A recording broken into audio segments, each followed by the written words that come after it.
Herkese merhabalar arkadaşlar, ben Mustafa. Bu videomuzda Mendix için bir Android APK oluşturacağız, bir native mobile için.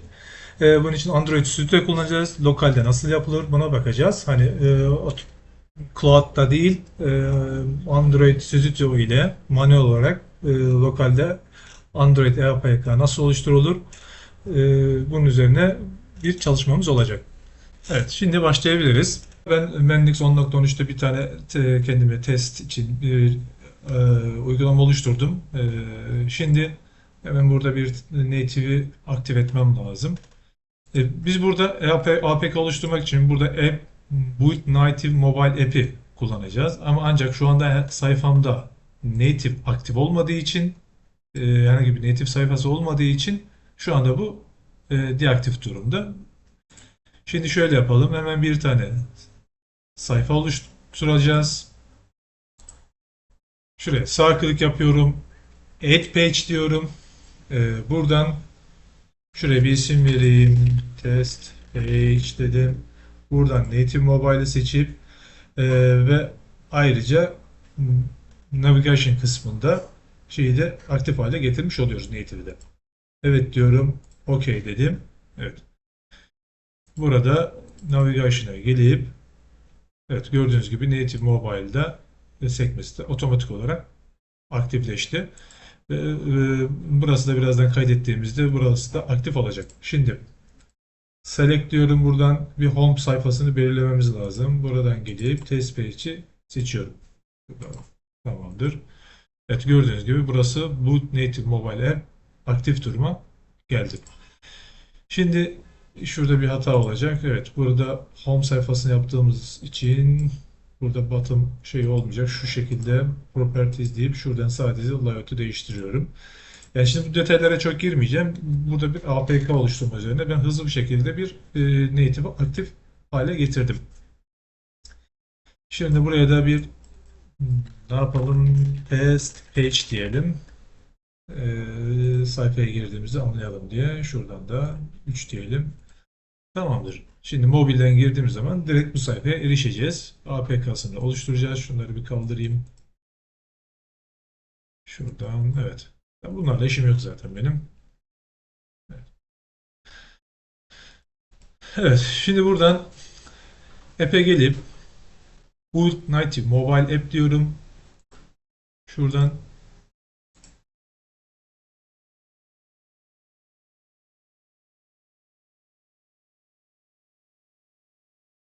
buradan üst kısımdan devam edeceğiz çünkü local development yapacağız. Burada Android Studio'yu kullanacağız. O yüzden buradan devam edeceğiz. Evet buradan devam edelim. Evet, gördüğünüz gibi bir tane şey çıktı. Burada APK test. Burada isterseniz uygulamanın adını değiştirebilirsiniz. Yani burada vereceğiniz isim uygulama cihaza kurulduktan sonra kullanıcıya gösterilecek isimdir. Hatta bunu değiştirelim. Adını da ne yapalım? My App diyelim şimdilik. Evet, burası bu şekilde kalıyor. Her gün değişmiyor burası. İsterseniz bunu da değiştirebilirsiniz. Next step dedim.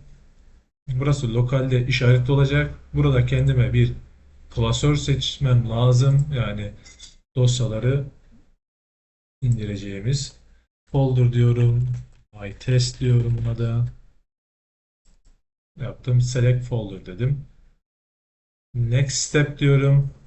Burada iconlarımı ayarlıyorum. İşte şu anda ben Android'den gideceğim. Android seçip buradan istediğim iconu seçip devam edeceğim. Splice screen'i de ayarladıktan sonra devam ediyorum. Eğer ki herhangi bir font değişikliği yapacaksanız buradan yükleyebiliyorsunuz. Next step deyip evet burası önemli.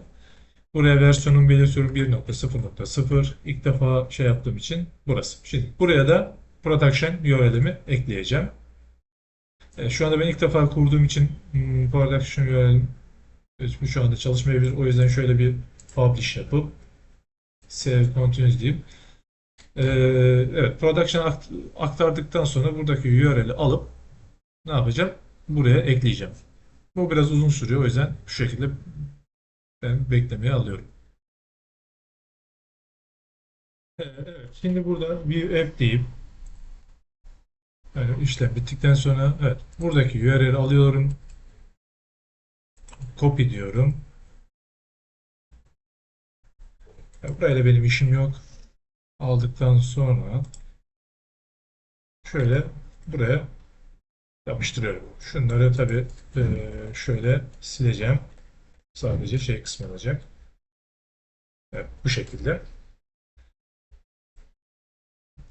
Bundan sonra configuration local ediyorum ve işlemim başlıyor. Bu biraz uzun sürebilir. Ya bazen takılıyor. Öyle durumlarda ben böyle cancel deyip tekrar yeniden başlatıyorum. O zaman daha da hızlı oluyor. Şu anda bu işlemin bitmesini bekliyoruz. Evet yine bu şekilde takıldı. Bunu bir cancel deyip OK deyip tekrar yapacağım. Aynı işlemi.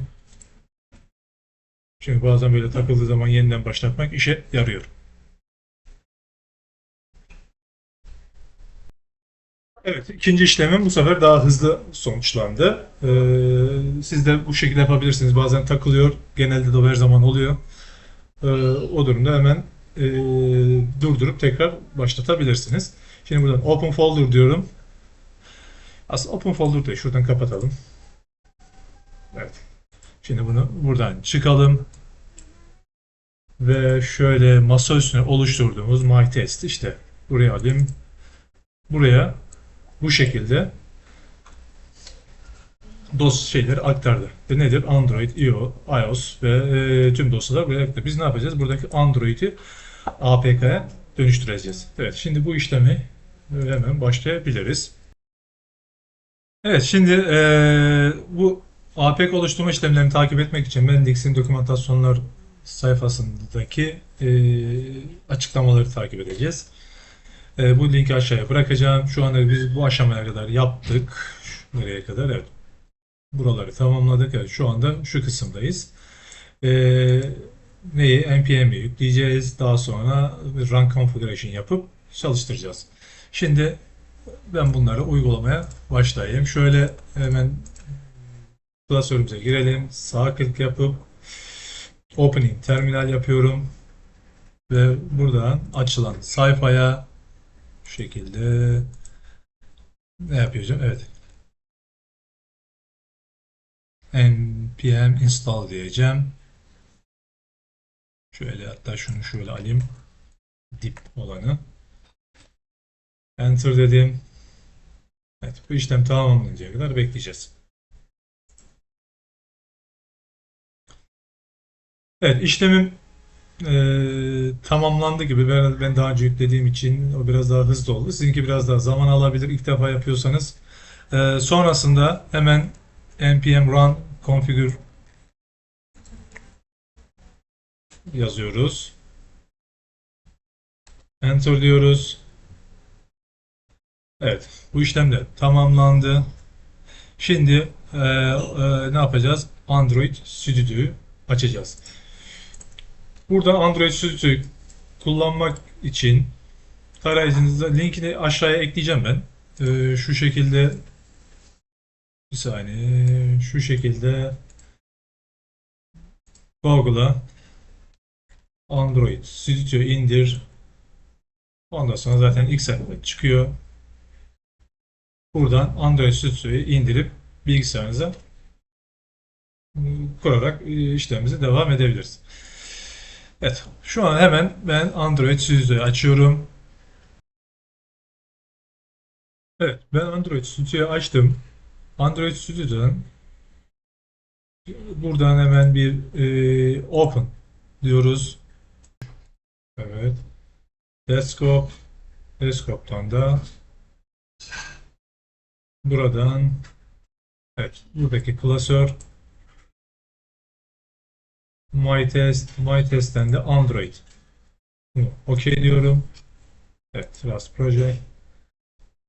Ve evet bu şekilde şu anda Android klasörüm yüklendi. Ama ancak ne yapacağız? Şimdi gördüğünüz gibi bazı hatalar mevcut. Bu hataları gidermek için build parent yapmamız gerekiyor. Bunun için buradan şu şekilde tıklayıp View'den sonra Windows'tan sonra Build Variants. Evet, bunu tıklıyoruz. Evet, gördüğünüz gibi burada şu anda dönüyor. Bu işlem bittikten sonra tekrar devam edeceğiz. Evet, bu işlem devam ederken şöyle bir uyarıyla karşılaşabilirsiniz. Yani burada bazen burada çıkıyor, bazen şurada sol kısımda çıkıyor. Bu sefer burada çıktı. Böyle bu tıklayıp bu şekilde devam eden build işlemlerini, senkronizasyon işlemlerini takip edebilirsiniz, yapabilirsiniz. Evet, şu anda bu şekilde bekleyeceğiz. Evet, şimdi işlemimiz bitti. E, Ekran sizin artık Explorer kısmı şu soru bu şekilde görünecek. Build Variant burası. Mesela bunu tıkladığınızda şu kısmı app'i buradan run yaparak nedir Android Studio'nun emülatörleriyle test edebilirsiniz. Ama ben nedir APK olarak bir şey almak istiyorum, output almak istiyorum. Bunun için buradan yine buraya tıklıyorsunuz. Buna dikkat edin. Yani buraya tıkladığınızda aktif olmayacaktır. Buradan App Store'da bu default kısmını tıklıyoruz. Buradan gelip Build'den Build Bundle APK ve Build APK tıkladığımızda bu sefer APK oluşturma işlemimiz başlamış olacak. Şu işlem arkadaşlar gerçekten çok ciddi anlamda zaman alıyor. O yüzden ben videoyu durdurdum. Sonrasında devam ettim. Yani o yüzden siz de şey yaparken beklemeniz gerekiyor. Bunun farkında olun. Yani ciddi anlamda zaman alıyor. Evet, şimdi APK oluşturmasını bekleyelim. Evet, işlemimiz bitti. Buradan hemen şu alt kısımdan Locate tıklıyoruz ve dosyaya erişimimiz oluyor. Dosya nerede? Burada işte nedir? Hayır, My Test Android içinde App, Build, Outputs, APK, App Store içerisine girip şuradan gördüğünüz gibi APK dosyamız oluştu. Şimdi bu dosyayı ne yapalım? Bir test etmemiz gerekiyor, değil mi? Şöyle bir ben emülatör açacağım. Android emülatör. Evet, şuradan Nox'tan hemen açalım. Bunu bir şimdi test edelim. Evet, aslında şimdi bunu kapatabilirim. Burayla hiç işim yok artık. Şu anda production'dan çalışacak bu uygulamam.